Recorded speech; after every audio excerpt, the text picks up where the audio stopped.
Best civilization in Rise of Kingdoms. We're going to talk about this from the beginning until the late stages of the game. How should you picking your first civilization as you download Rise of Kingdoms? I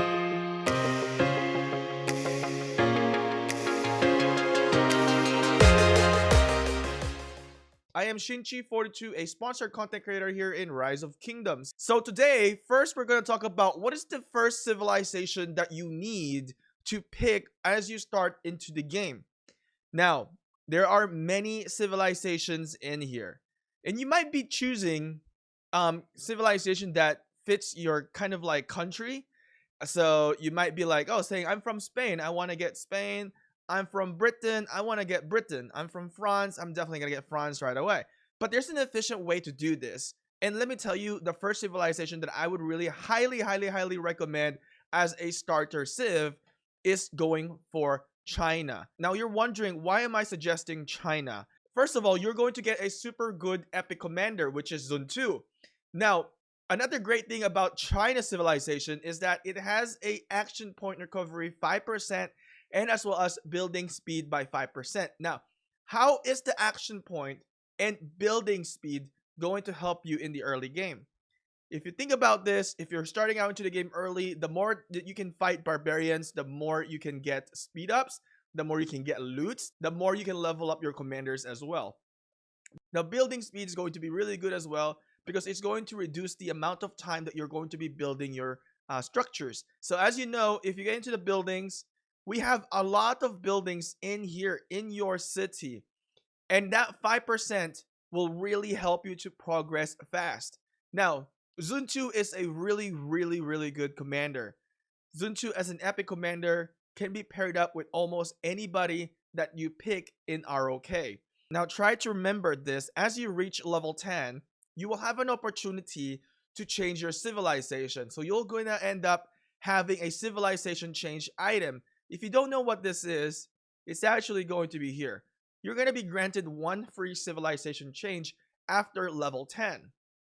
So with that being said, as you pick China to obtain first your epic commander and then start building up your buildings up to where you want it to be, I would say until you get like T4, that's probably the time where you kind of switch to specialize your troops, whoever you want to be. And that's where we're going to get into this. We're going to talk about like infantry, cavalry, and as well as archer specialty in this video. So I would highly recommend definitely get China as your primary and first civilization to start with because of the benefits that you're going to get with China. And also when you get into a war, you're also going to benefit with this increased troop defense by 3%. So in the beginning, there is no special type of troops yet. So you're focused with all around type of troops because you're going to train archer, infantry, cavalry, and siege. And in the early stages, if there are wars, because you want to be able to buff all those troops.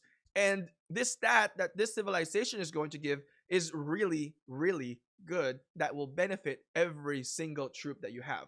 So that's pretty much it for the first civilization. I would say China, get starting commanders into help you with building speed up. It will help you to defeat barbarians, and it will help you to do like barbarian forts. And whenever there's events like Lohar's Trial, you'll see that you'll get some rewards as well.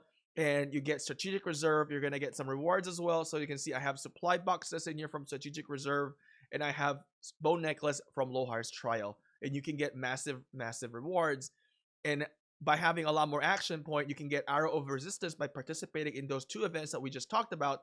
And with that arrows of resistance, you can upgrade your watchtower. All right, so now that we've talked about the early stage in the game of what first civilization that you're going to go into, let's now talk about the specialty units. Because as you reach T4, you're then going to start to specialize your troop. As you can see, we have special units. So this is going to come alive as you research the tier 4 technology. And if you don't know what I'm talking about yet, what T4 technology is, when you go into your academy, it'll be under your military technology, and it will be right here. It'll be the purple tier. That's the time when it will be into the specialized unit. Now, we have a video previously, so make sure to check it out. I'll put a link in the description as well as a card. Check this video out talking about the special type of units and how this is going to benefit you and which are the better and best special units in ROK. Now, if we're going to talk about infantry, I want to direct your attention into Rome, Rome is a very, very good infantry dominant setup. But we're going to talk about two things in here. There's two options that you can do. It's either go for Rome or go for France. Now, Rome is a very good civilization if you are going for a direct special unit. So let's say you are going to end up having 5 marches of infantry. Let's say this is probably going to be really good for like pay to wins. Rome would be the best suggestion I can give to you. You have a marching speed 5% allows you to mobilize in or out of a location from point A to point B, increase the defense of the infantry. You have the legionnaires, which are really, really good. And you also have a food gathering speed by 10%. That food gathering speed will really help you because as you need to train infantry, you do need food. So the benefit for the Rome is definitely the marching speed. As we know, infantry is one of the slowest marching units among the 3 special units with archer, cavs, and infantry. Infantry is the slowest next to the siege. Now, another civilization that I would recommend for you is going for France. Now, the strategy for France is a little bit different than with Rome. The strategy for France is if you have a mixed marches. Let's say you have 3 infantry on your dispatch, and then your 4th march would be like cavalry, and then the 5th march is an archer. Then if you're picking Rome, you're only benefiting on the 3 march, right? You're not benefiting on the all 5 march. So then what you can do is instead of going for Rome, go for France. By having France, you will have an increased troop health by 3%, wood gathering speed by 10%, which is still helpful for infantry. But now with this wood gathering speed will also be helpful for like when you are training archer units. So you can see the benefit in here. It's going to be a little bit more universal civilization by using France. And now when you fight a lot into the battle, you'll have the healing speed up by 20% increase, which is going to allow you to speed the process up of healing and preventing you to have a full hospital. So France with the throwing axemen, they are very good special unit as well. Make sure to check out our video that I mentioned earlier. Now, like I said, with this France civilization, this is going to be something that you will be working towards to if you're most likely a free-to-play or you are a spender who is going to be more diverse, not like a specialized 5-march infantry unit. So if you have multiple mixed marches, this is the best setup for you because it's going to give you a universal troop health plus 3%. Now, as we go into cavalry, let's talk about a few cavalry civilization in here. Number 1 is Germany. Germany is my number 1 pick when it comes to cavalry civilization. You will have cavalry increase attack by 5%, which is really favorable towards the cavalry. As you work with cavalry units, you want to really focus onto that attack. Training speed by 5% allows you to train faster. Action point recovery 10%. So what's nice about this is that you can participate in defeating barbarians, as we talked about with China earlier. As you have that action point recovery, you can defeat barbarians, barbarian forts, and Lohar's trial, and other events that will consume action point. And what's the benefit of that? You get all these speed ups when you're defeating barbarians, and it's also going to complement with the training speed but plus 5%, which is really nice, really amazing complement, because then you can train massive amount of cavalry troops.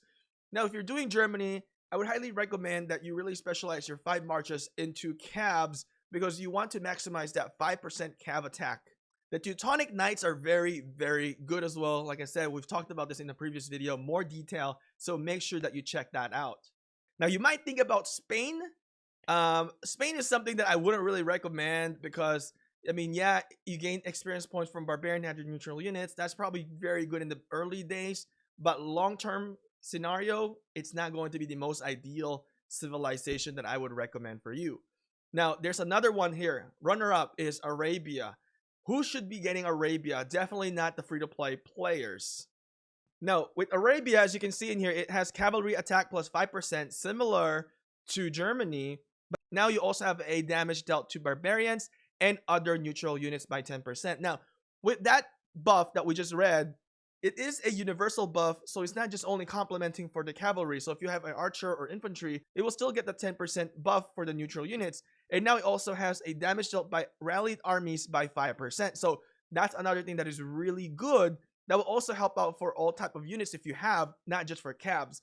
Now, Arabia, I would only highly recommend using Arabia if you are the charging commander or the captain that launches rally all the time, and this is going to really benefit you. At it's going to pay off with having this civilization buff.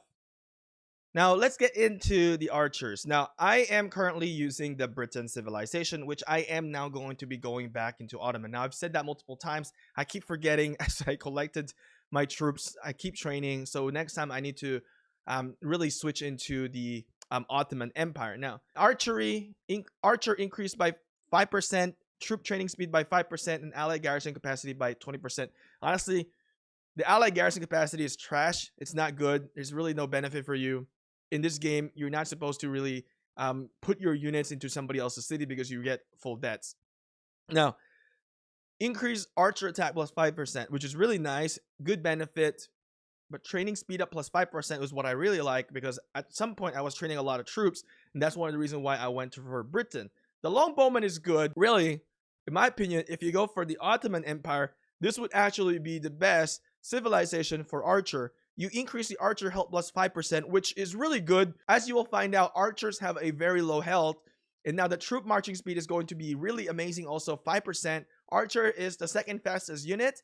And with having the 5%, marching speed in here, it allows us to move better and allow us to go from point A to point B and not get caught too much, especially if you're like using Edward of Woodstock. And now plus 5% even more allows you to really mobilize quick and fast. And now what I like about this is that there is an active skill damage plus 5%. Now, the active skill damage 5% is amazing because archers are mainly skill damage commander. So with this buffs, as you can see, these are all applicable buffs in a battle. Archer health plus 5%. Skill damage is just going to really be helpful. And of course, the troop marching speed. Now, the troop marching speed is going to be all the type of troops that you have. Whether you have archer, cabs, or infantry, it's going to help you with that marching speed. So ultimately, I would say Ottoman Empire is the best civilization for archers. Now, another thing that I want to talk about is Korea. Yes, Korea. Now, when should you be using Korea? Korea should be used when you are really progressing towards to getting your T5, right? When you're trying to rush into your T5, that 3% research speed is going to help you. There's not many buffs in here. The technology of trying to get T5 is really expensive, and the day of consumption is long. It will take you so many days just to complete it. So by switching into Korea, it will knock down some of those days and will really benefit you from that.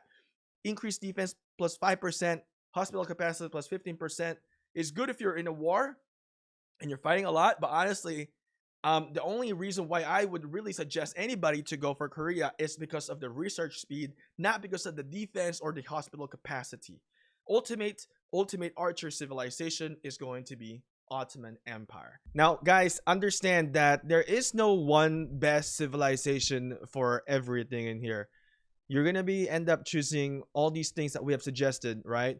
You may be going into specialty on archer, infantry, or cavalry. Everybody has their advantages and disadvantages. Now, as we have talked about the civilization after China, keep in mind that you will have the civilization change, and that's the time that you're going to use them. Don't rush into things. Try to plan things out, figure things out, because the cost of the civilization change is 10,000 gems. 10,000 gems is not cheap at all.